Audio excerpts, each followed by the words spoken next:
তোমার জীবনের লক্ষ্য তা কি আছে? 10টি বাক্যে। এটা হচ্ছে কোশ্চেন না? আরে এটা হলো আমাদের প্রশ্ন। এটা এখানে দিলাম, হেডিংয়ে দিলাম প্রশ্নটা। তোমার জীবনের লক্ষ্য 10টি বাক্যে 2 কলামে বাংলায় টাইপ করো, যেখানে ড্রপ ক্যাপ ব্যবহার করতে হবে। হইল। এখন আসো, এখানে 10টা লাইন লিখলাম, ঠিক আছে? 10টা বাক্য এভাবে লিখবা। আমি এটাকে যদি ওরিয়েন্টেশনটা পোর্ট্রেট করি, এই হচ্ছে আমাদের মেন বিষয়টা। একটু ছোট করতে হবে, এটা হেডিং অংশ। হ্যাঁ, হেড সেকশন। এখন এই হলো আমাদের, তাই না? 10 বাক্য লিখলাম এখানে। এই যে শুরু থেকে দাড়ি পর্যন্ত, শুরু থেকে দাড়ি পর্যন্ত এখান থেকে দেখো, ঠিক আছে না? এটা খেয়াল করো। 10টা বাক্য বলছে, শুধু লাইন হলে হবে না। যেমন এই লাইনটা অনেক বড়, নাকি? যদি আমি একটু বড় করি তাহলে কিন্তু অনেক বড় হয়ে যাবে, তাই না? এই দেখো 14 ফন্ট করলে কি হয়, বেশি হয়ে গেছে না? তার মানে এই এখান থেকে এ পর্যন্ত একটা বাক্য, এটা খেয়াল করবো আমরা শুরু থেকে শেষ। এখন আমরা এটাকে 2টা কলাম করব। এই লিখলাম, লেখার পরে পেজ লেআউট কলামস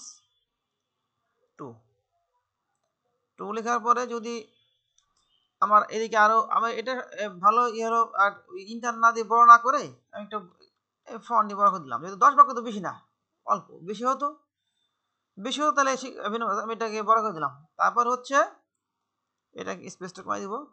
প্রথম যে অক্ষরটা, আমি এটা সম্পূর্ণ সিলেক্ট করলে সমস্যা নেই, সম্পূর্ণ সিলেক্ট করলাম। এই সম্পূর্ণ করো, যাই কিছু করো করো।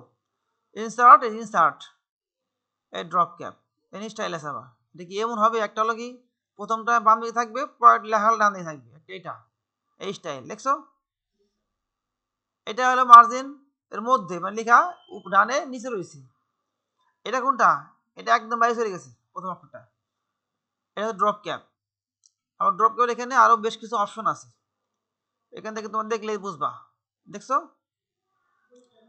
এই যেখানে ফন্ট কি ইউজ করা হয়েছে, লাইন্স টু ড্রপ, কয় লাইন মিলে ড্রপ করতে হবে। হ্যাঁ, কয় লাইন মিলে করবা। এখানে কয় লাইন, 3 লাইন আছে না? 3টা মিলে করছে। এই যে লাইন্স টু ড্রপ 3 লাইন মিলে করছে। এখানে বাড়াই দিতে চাও দিতে পারবা, ডিস্টেন্স ফ্রম। হ্যাঁ, কি করলাম দেখো তো, এই যেখান থেকে, হ্যাঁ আমি এখানে 3 দেই, 5 দিলাম, ওকে, ঠিক আছে? তাহলে আমাদের নর্মাল যে স্বাভাবিক যেটা ছিল ওইভাবে থাক, 3 থাক, 3, ওকে। এই তার মানে শুধু এই ফটা এরকম থাকে না প্রত্যেকে, দেখছো না তোমরা? প্রত্যেকে কিন্তু এরকম আছে, কলাম থাকে, কলাম তো দেখছোই। ওই তো পত্রিকা, নিউজ পেপার, বাংলা বাংলা পত্রিকা থাকে আগে তো, এখন তো কম দেখি। এটা ড্রপ ক্যাপ, হ্যাঁ এই ড্রপ ক্যাপ। তাহলে এবার সাজাবা, হ্যাঁ এরকম। হ্যাঁ হ্যাঁ, ম্যাগাজিন থাকে।